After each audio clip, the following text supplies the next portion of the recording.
Toi, Bezrat Hashem, on va dire une petite idée sur Parashat Neso.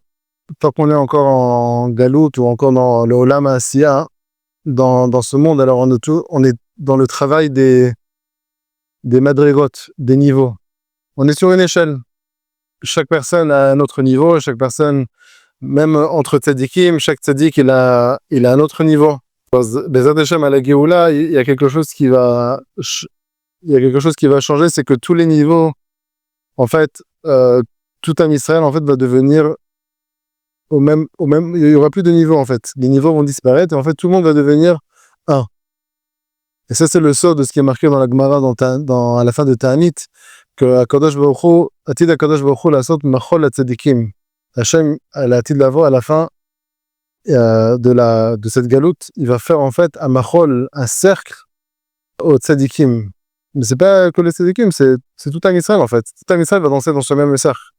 Il n'y aura plus de différents niveaux, il n'y aura plus de grands tzaddik, petits tzaddik, tout le monde va être au même niveau par rapport à Hachem. Et tout le monde, toute la chokhma, enfin, toute la dvekout, en fait, qu'on aura, c'est de recevoir la lumière et de recevoir, en fait, les enseignements et la connexion directement avec Hachem, et non par un intermédiaire comme ce qu'on a connu jusqu'à aujourd'hui, que ce soit les rabbanim, que ce soit les Talmidei Chachamim, ou que ce soit même Mashiach. Même Mashiach, et il va pas être on avait dit ça une fois dans un des cours, Mashiach, il va pas être l'enseignant de Am Israël, il va être celui qui va aider Am Israël, en fait, à faire teshuva, à se rapprocher d'Hachem. Mais une fois qu'il a amené Am Israël à ce niveau-là, alors lui, en fait, son tafkid, c'est d'enseigner aux goïm, et de connecter les goïm aussi. Mais nous, on recevra directement d'Hachem. Maintenant, dans cette paracha, Vayedaber Adonai el Moshe lemor, Naso Edrosh bene Gershom, gam hem levet avotam le mishpechotam. Ici, Rabbi Tzadok, il ramène dans un autre livre, dans son livre sur les parachutes de Shavuot qui s'appelle Pri Tzadik. Et il ramène un verset qui se trouve dans Teilim. Asher Adam, Asher lo yachshov Hashem lo avon, ven berucho remia. En fait, il y a trois niveaux, on va voir, il y a trois niveaux de Kedusha, dont on va voir dans un instant. Et ici, il commence par ce passage dans Teilim il fait un petit malach, il fait un petit cheminement. Et le passouk en français, c'est « Heureux l'homme à qui Hachem ne compte pas la faute et dans l'esprit duquel il n'a pas de tromperie. » On va l'expliquer, on va voir dans un instant ce que ça veut dire. Mais il ramène que dans le Zohar, ce verset, en fait, c'est l'introduction à la paracha de Naso dans le Zohar. Le passouk dans Teilim. Et en fait, il représente, c'est la clé pour comprendre pourquoi la paracha de Naso, elle commence avec le conte des Bnei Gershom. Parce que ce qu'on voit ici, Ben Shoshim Shalavama, toute la paracha, elle fait maintenant un conte des enfants de Gershom. Maintenant, ce verset, ce passouk, il décrit un niveau où même si l'homme, il a fauté, Hachem, il ne lui impute pas la faute. On a toujours ce sentiment. Une fois, quelqu'un avait appelé sur le cave pour prendre conseil. Alors, une des choses qu'il avait dit, c'est que Hachem, il nous attend au tournant. Hachem chakeranu basivov. Hachem nous attend au tournant pour nous punir, pour nous avoir, se disant, ah voilà, il a fait cette faute-là, alors maintenant, je vais bien lui rentrer dedans, je vais lui donner une punition. C'est une istagloute qui est très erronée et qui est très loin, en fait, pour la personne. Il est loin de la connexion, en fait, avec Hachem. Donc ici, il dit que Hachem, il ne lui impute pas la faute, mais à condition que quoi? Tant que son esprit, que son nefesh, est son roi est sans tromperie. C'est-à-dire que tant qu'il n'a pas de contradiction entre l'intention qu'il a et ses actions, et tant qu'il agit avec sincérité et avec désir de se rapprocher, alors même s'il a fait une faute en fin de compte, alors Hachem ne le considère pas coupable de cette faute-là. C'est comme s'il n'avait pas vraiment fait cette faute-là. Maintenant, comment est-ce qu'on peut atteindre ce niveau-là? Il faut savoir que, quand on parle de la Hanaga d'Hachem, c'est quoi le but qu'est-ce que Hachem, il essaie par quoi il nous guide? Il nous guide pour nous emmener à quel niveau? Pour nous amener à faire quoi exactement? La Hanaga d'Hachem, en fait, c'est pour nous aider, en fait, à réparer nos midotes. Et tous les événements et toutes les situations et toutes les choses qui nous arrivent dans la vie, en fait, c'est toujours pour nous enseigner, pour nous apprendre, en fait, qu'est-ce que... parfois c'est pas qu'on a tort, parfois c'est nous qui avons raison. Mais la question se pose, alors si on a raison et que nous, on est dans le bien, soi-disant, et qu'on a déjà compris, on n'a pas une mauvaise mida par rapport à ce qui s'est passé, alors pourquoi est-ce qu'Hachem, il nous a ramené cette situation dans notre vie?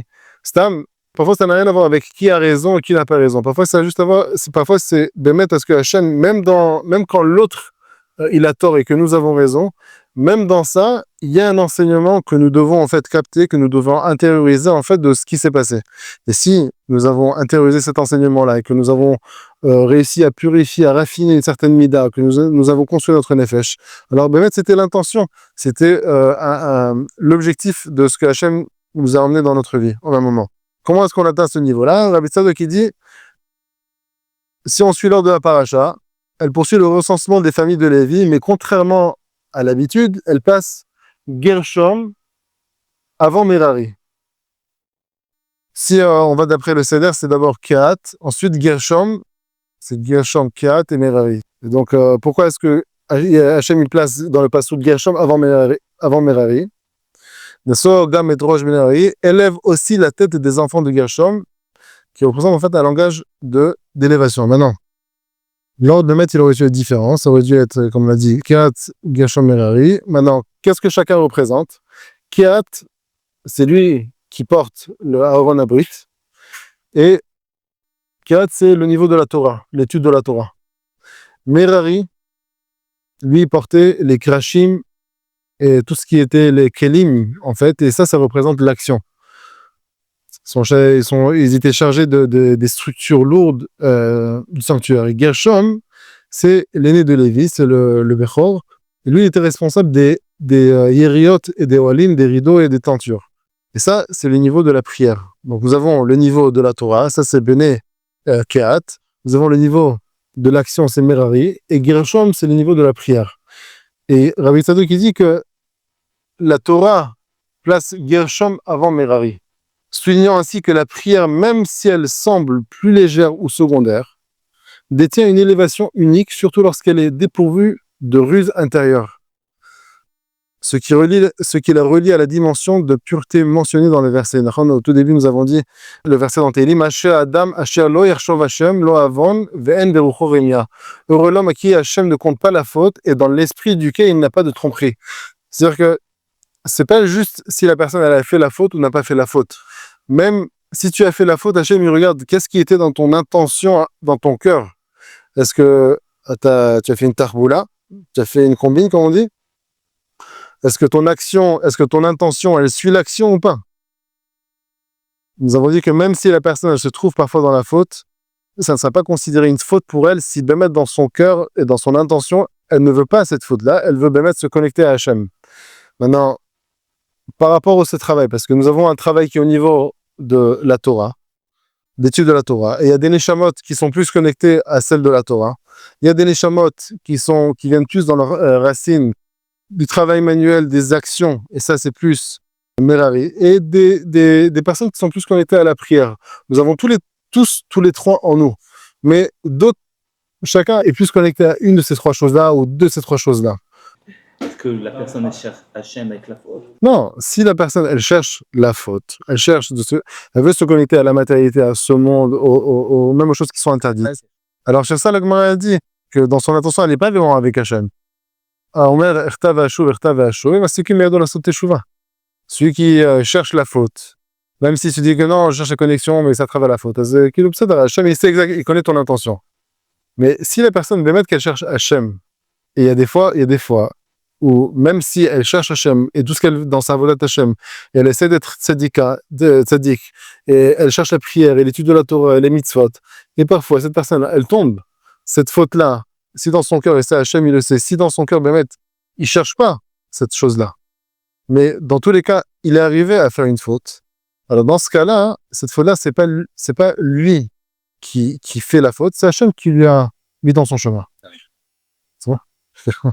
Maintenant, il y a un passouk dans Iyov que tout le monde connaît, Adam la Amal Yolad. L'homme, il est né pour la labeur.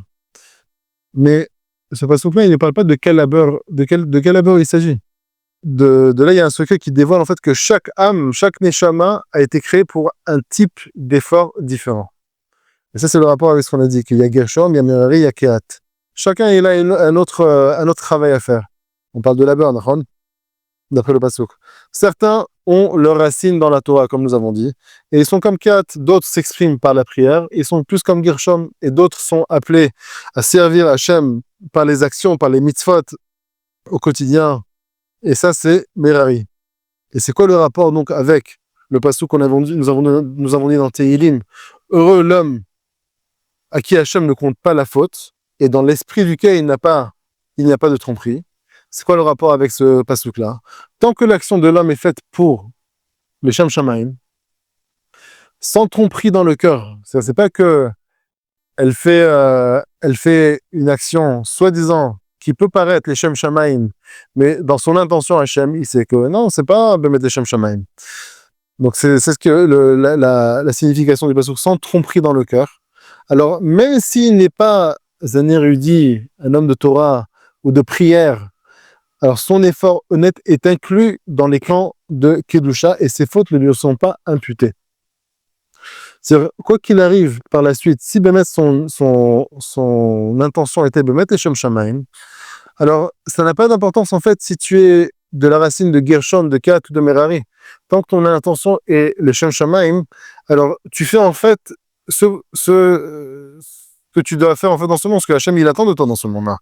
Et même si tu fais quelque chose qui est considéré soi-disant en bas, qui est que au niveau de l'action, mais que ton action-là, tu l'as fait les Shem Shamaim, tu l'as fait mettre pour créer une certaine connexion avec Hachem. Alors dans ce cas-là, même ça se connecte et devient comme presque au même niveau de la prière et au niveau de l'étude de la Torah. Parce que ce que tu fais les Shem Shamaim, alors du coup, il y a tout qui monte. Maintenant, qu'est-ce qui se passe le Shabbat? Si au cela on avait appris quelque chose dans Rabbi Sadok qui parle du Shabbat. Shabbat, même les paroles qui sont de Chol, des paroles qui ne sont pas maintenant de Divrei Torah, qui sont en rapport avec le Shabbat lui-même, des paroles de Chol. Mais la personne, elle le fait pour elle a une certaine ana de ça durant le Shabbat. Alors même ces paroles-là, même les actions qu'elle va faire pendant le Shabbat, automatiquement, c'est élevé, ça s'élève à un niveau de l'Eshem Shemaim. Et c'est ce que Rabbi Sadok dit, que le Shabbat, tout le peuple s'élève. Le Shabbat, tout monte à un niveau supérieur. Même l'homme simple, ce jour-là, touche aux 3 dimensions. Même durant le Shabbat, même quelqu'un qui est simple, même quelqu'un qui, durant la semaine, est connecté uniquement à l'action, alors durant le Shabbat, il va avoir plus une part dans la Torah. Il va avoir plus une part dans la prière, les prières de Shabbat, de Sharit, de Charavit. Il va avoir cette connexion et aussi à une action plus réparée. Et en fait, le Shabbat, qu'est-ce qui se passe? Si durant la semaine, on voit ceux qui sont dans le Beth Midrash, on voit ceux qui sont dans plus connectés à la prière, et on voit ceux qui sont plus connectés à l'action, même s'ils font des mitzvot, le Shabbat d'un coup, tout le monde devient égal quelque part. Tout le monde se connecte à la prière, tout le monde se connecte à l'action, que ce soit les actions de mitzvah qui sont en rapport avec les séudot, en rapport avec la mitzvah du Shabbat, et l'étude de la Torah aussi. Tout le monde va, on écoute le Drasha du Rav, on écoute le cours de Torah entre Mincha Avit, pendant Seudat Shishit, donc Chalet. Tout le monde a plus une part dans ces 3 choses-là, et donc en fait, devant Hachem, tout le monde devient égal. Donc ça, c'est la première chose que Rabbi Sadok dit. La deuxième chose, et ça rentre un petit peu plus dans l'idée de la faute. Rabbi Sadok, il continue à expliquer la suite du passouk. En berucho renia, il n'a pas de tromperie dans son souffle, je sais pas si on peut dire ça de cette manière, dans son esprit. Cela devient la condition pour que la faute ne soit pas comptée. En berucho renia. Il n'y a pas de tromperie dans son esprit. Le verset dit bien heureux l'homme, ce qu'on a dit, tant qu'il n'y a pas de tromperie en lui. Et Rabbi Sadok, il élève encore la compréhension de ce verset-là. Qu'est-ce qui détermine si une faute est comptée ou pas? L'idée en fait qu'il dit ici, c'est que quand l'esprit d'une personne, quand la personne elle est droite dans son cœur, alors si elle est droite dans son cœur, alors même ses fautes deviennent des éléments de réparation. C'est-à-dire qu'en fait, à travers la faute, la personne elle est capable de réparer. J'ai vu quelque chose ce Shabbat dans Tzidkat Tzadik, il dit que si la personne une personne qui faute, c'est une personne en fait qui n'a pas réparé la faute et Hachem en fait lui fait ressortir cette faute-là par une action par laquelle elle va fauter pour lui montrer que justement cette chose-là tu dois encore réparer. En fait, la personne elle a la faute en elle-même et donc pour la réparer, Hachem lui fait sortir cette faute-là et ça lui permet en fait de la réparer ou de ne pas la réparer et de continuer de persévérer avec la faute dans laquelle elle se trouve et Hachem lui ramènera une troisième fois, une quatrième fois, jusqu'à ce que la personne elle arrive en fin de compte de réparer cette faute-là. Maintenant, de ce qu'on apprend, enfin avant de ce qu'on apprend ça, il y a en fait l'histoire de la labeur, Adam la Amal Yulad, on a dit tout à l'heure. L'homme, il est né pour la labeur. Quand on parle de labeur, c'est pas une labeur comme on a l'habitude de comprendre, une certaine action qu'on doit faire. C'est pas forcément une certaine chose qu'on doit faire au niveau extérieur, mais c'est plus quelque chose qui est au niveau intérieur. Quand on parle de labeur, c'est en fait de se réparer intérieurement. Et cette labeur, en fait, c'est la recherche sincère de la personne d'une vérité intérieure et la volonté en fait de vouloir rester dans le droit chemin, de vouloir faire la volonté d'Hachem, même si on n'arrive pas à la Maaseh, mais même si on n'arrive pas, mais dans la volonté intérieure et dans l'intention intérieure de la personne, c'est de vouloir rester, de s'aligner, de vouloir rester connecté avec Hachem, même quand on tombe. C'est-à-dire que même si la personne, elle est tombée, elle a fait une faute, dans son cœur, c'est quoi sa mesure en fait, c'est de voir, même si je suis tombé, est-ce que je veux continuer l'état dans lequel je me trouve maintenant, ou est-ce que c'est pas quelque chose que je veux? Je suis tombé, mais c'est pas là où j'aimerais être. Hachem, j'ai envie d'être proche de toi. Maintenant, c'est quoi le chidouche en fait? Pourquoi est-ce qu'on a dit tout à l'heure que les fautes ne sont pas quelque chose qui sont pourquoi est-ce qu'on ne peut pas dire que c'est la personne elle-même qui faute? Sauf si, Bémet, elle cherche la faute. Si la personne elle cherche la faute, c'est une chose. Même dans ça, on pourrait dire que c'est Hachem qui est derrière. Mais en temps normal, une personne qui ne cherche pas la faute, elle cherche à se connecter avec Hachem et malgré tout, elle tombe. Alors, il y a une Gemara dans Shabbat, dans le traité de Shabbat, page 89, la Gemara elle dit si vos fautes seront comme ces années, Az, comme elles seront blanchies comme de la neige. Et Chachamim, ils enseignent que chez Sdurot, il dit ici chez Sdurot, si vos fautes, elles sont en fait comme elles sont Sdurot organisées, comme les 6 jours de la création, Az Kashel et Galbino. Si on croit en fait que les fautes que nous faisons ne sont pas des fautes que nous-mêmes nous avons inventées, mais des fautes qui sont déjà prédéterminées depuis les 6 jours de la création, si on arrive à croire en ça, ce qui veut dire en fait que les fautes ne sont pas les miennes, mais sont programmées par Hachem, alors Kasheling Yalbino. Alors dans ce cas-là, alors Hachem peut les blanchir comme de la neige. Mais qu'est-ce qu'on entend de là? Que si on ne comprend pas, si on n'arrive pas à intérioriser en fait que les fautes, elles sont programmées depuis les 6 jours de la création. Donc en fait, qu'est-ce qu'on dit? Non, c'est moi qui ai fauté. Même si la personne elle a une bonne intention et elle cherche à me mettre Hachem. Non, c'est moi qui ai fauté.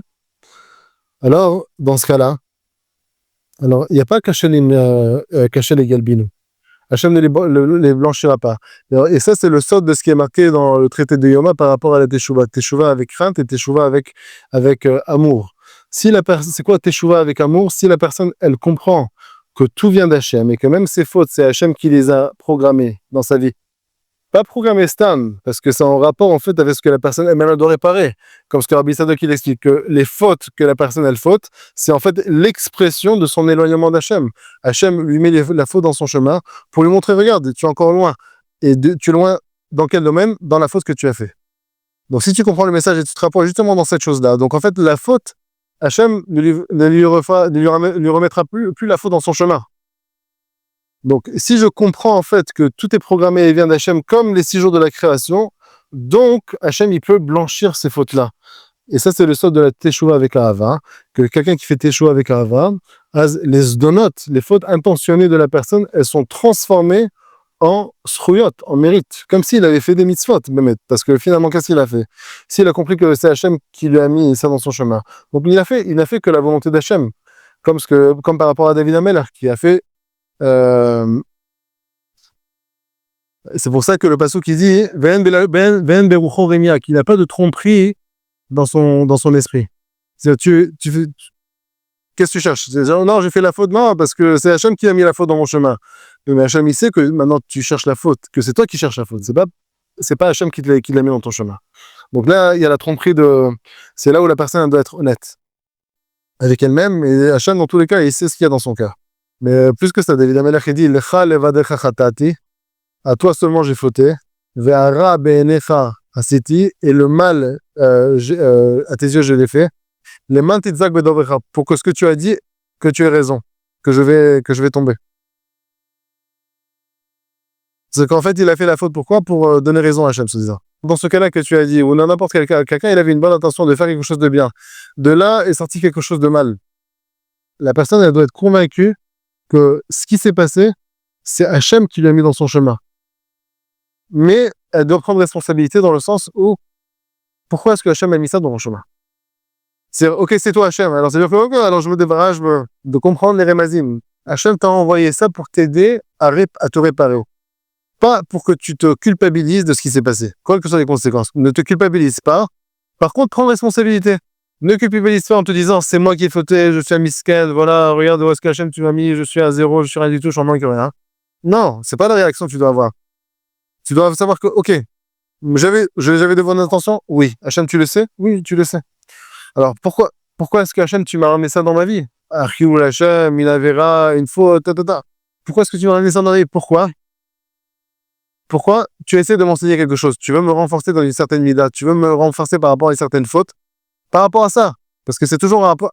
Hachem, quand il veut éduquer quelqu'un, alors il éduque en fonction et dans le domaine dans lequel il a échoué, dans lequel il a commis une faute, soi-disant. C'est pas maintenant, Hachem, il veut qu'il répare maintenant, parce que c'est quelqu'un qui vole, le gazelle. Alors maintenant, il va lui donner un signe de Lachon Hara. C'est quoi le rapport? Comment est-ce que la personne va comprendre le message? Le Ben Ishra, il dit que le chesed que Hachem il fait, c'est en reliant l'action de la personne à la chose, enfin à la faute que la personne a fait, à ce que la personne elle-même doit réparer.